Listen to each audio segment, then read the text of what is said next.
let's start corner because that's a position that you played. I had Deion Sanders, greatest of all time. Perloff had Rod Woodson. What do you say?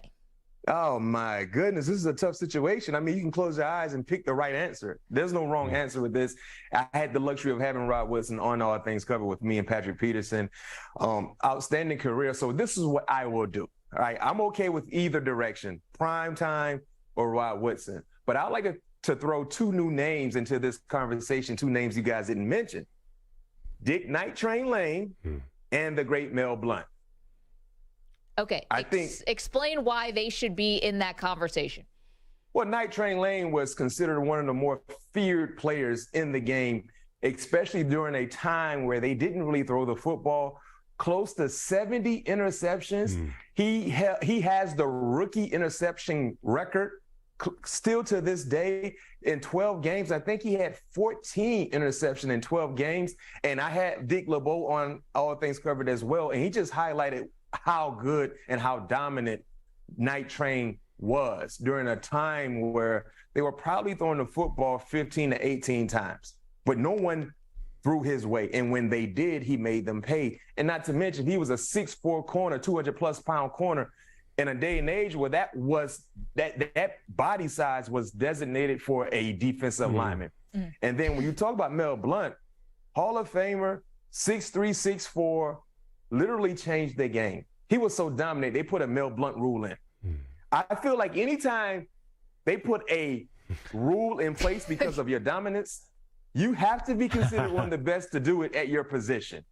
And the way how we look at the game and how it's played in regards to cornerbacks and the 5-yard contact rule and things like that, all of that was birthed from Mel Blount and what he and how he dominated opposing wide receivers. So that's why I would throw those two names into the conversation. I don't think there is a wrong answer, but I can go either direction. But I felt like I got to give those guys some love as well. It's funny. Those guys are 6. Mel Blount was 6'3" as well. When you change a rule, Will Chamberlain, how many rules changed because of him? He was amazing. But I have a question about sort of this. Deion did not do a lot of tackling. If you were going to weigh him versus Rod Woodson, does that matter for a cornerback in the last 30 years? I mean, it's a personal preference, but I think it should matter. And I think that's why Rod excelled in so many positions in the secondary. You know, he excelled as a corner. He excelled as a safety at the nickel spot. Everywhere he was positioned in the secondary, he excelled because he was an all-around defensive back. And he talked about tackling, the willingness to tackle while he played the game. And that's why he was so versatile as well. I think that should be taken into consideration. And people make it seem like Deion just didn't tackle at all. I mean, he tackled, but he was just so prolific in other areas where if you had to really pinpoint and talk about something or nitpick about something, it was his tackling. And he wasn't just a huge liability in regards to that game, in that area of his game. But, you know, there's always a topic of discussion. But me personally, coming from Pittsburgh, you know, as a cornerback, you're going to have to tackle. You're going to have to tackle. You're going to have to want to tackle. And that's who Rod Woodson was as a player. Bryant McFadden is our guest. He's a 2-time Super Bowl champion, CBS Sports HQ NFL analyst, also the host of the All Things Covered podcast, which is phenomenal. We're big fans. All right, let's flip over to the wide receiver. Now, you wouldn't have played with Jerry because Jerry Rice would have retired, I believe, the year before you got into the league, but you did play against Randy Moss. Perloff has Randy Moss as his greatest wide receiver of all time. I have Jerry. You actually were on a field with one of these guys. Is Randy or Jerry Bryant the best in your opinion? I'll answer this like this, Maggie. Jerry is the best wide receiver. Randy is the most feared wide receiver. Is that right? Right. I think that's the best way to answer this question. In regards to Jerry being the best, look at the longevity in which he sustained dominance. He just was a consistent playmaker throughout his entire time in San Francisco. For Randy, he jumped on the scene in Minnesota, went out to Oakland, kind of died down a little bit, rejuvenated his career in New England. Then he goes to San Francisco, made some plays, but not the plays that we grown accustomed to seeing him make. And then he transitioned to Tennessee, where many people don't even remember Randy ever playing for the Tennessee Titans, right? But when he was in his peak years, he was the most feared player, probably the most feared offensive player to ever play in the National Football League. But no one has sustained the level of success that Jerry Rice was able to sustain. You talk about playing with Joe Montana, losing Joe Montana, Steve Young, didn't miss a beat. A lot of that had to do with throwing the football to Jerry Rice, because people say he wasn't a fast player, but he was oftentimes behind people in the coverage in the back end. Outstanding route runner, sure-handed guy. I have yet to see a highlight when Jerry misses a pass. And I'm pretty sure it is out there, but it's such a rare thing that you don't see it. So in regards to the best to ever do it at that position, I'll go Jerry Rice. I think it's fair. But in regards to being the most feared offensive player ever, I think the only answer is Randy Moss. It's a good distinction. I want to ask about one of your teammates, a wide receiver. How high do you think Antonio Brown gets on these all-time wide receiver lists? Oh, my goodness. Yo, I'll say this. If Antonio Brown stayed the course and just stayed dialed in and stayed with Pittsburgh, or even just if he moved elsewhere like he did, if he just stayed dialed in, Antonio Brown, when it's all said and done, he would have been a top 3, top 2 wide receiver ever in the National Football League. Ever.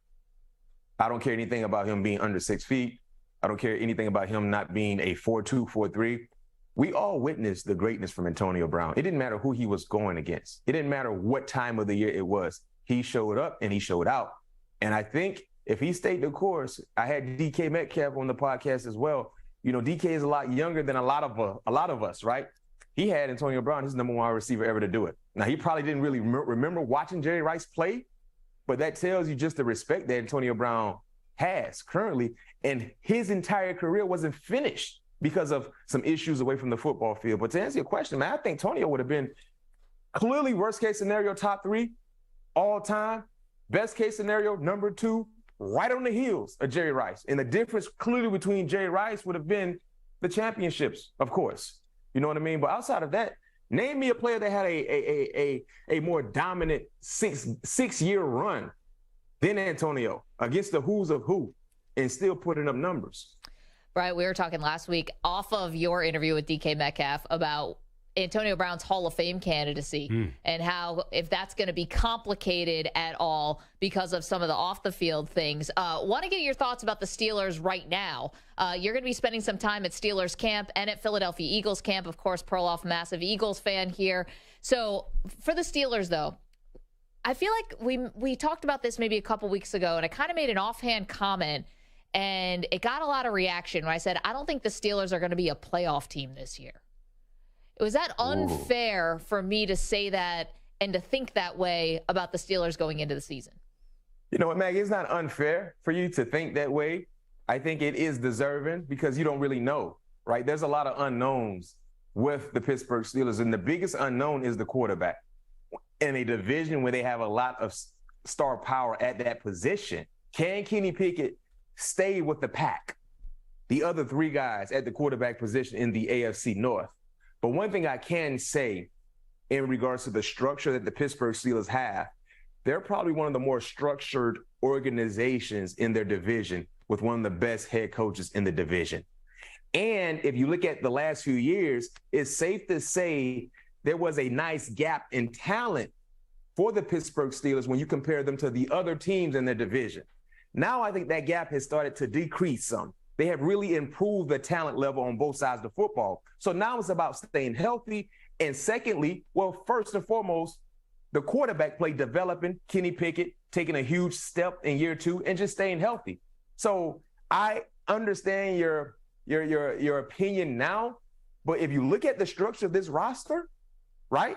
If you look at the roster from top to bottom and just see it how we see it on paper right now, and then you factor in the coaching and the foundation, Pittsburgh can be right there. And one thing I can say, even going back to a year ago, Perloff and Maggie, if you look at the Pittsburgh Steelers and just how inconsistent the quarterback play was, they still split against every team in the division a year ago. All right. Talking expectations, a bit of a left turn. How far do the New York Jets have to go to meet the hype that they are getting right now, Brian? Clearly, postseason play, Perloff, I'll say this. Worst case scenario, they got to get to the second round. And then everyone's going to be okay. Everyone will be okay if they get the second round and Aaron Rodgers loses. And I'll say this, Perloff, they can get to the second round by having a first round bye. Okay. Right?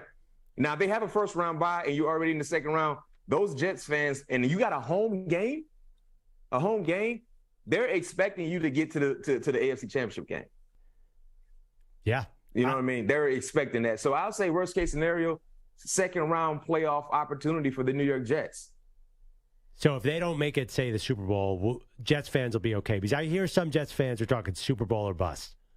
Yeah, I'll say, yeah, because come on, Jets fans, let's keep it real. You haven't been to the playoffs since, what, 2010, right? Yep. 2010, over 10 years ago. So you haven't been to the playoffs in over a decade. You can't just have a gap of a 10-year gap of being in the postseason and instantly say, hey, we're going to the Super Bowl. It doesn't work that way. Now, it can happen, but usually it doesn't work that way. So I feel like for the Jets fans, listen, get into the postseason, win a ball game or two. That clearly would that I wouldn't say satisfy you, but that won't be a disappointment either. If you don't get to the playoffs, that's the ultimate disappointment. I think we all would agree to that. So I'll say the realistic expectation should be second round in the playoffs. And then when you get to that level, clearly anything can happen. I know they really put a lot on to having Aaron Rodgers, but this is a team that has been out of the playoffs for over a decade. So saying we're going to the Super Bowl right now, it could happen, but I don't think that should be a realistic expectation right now.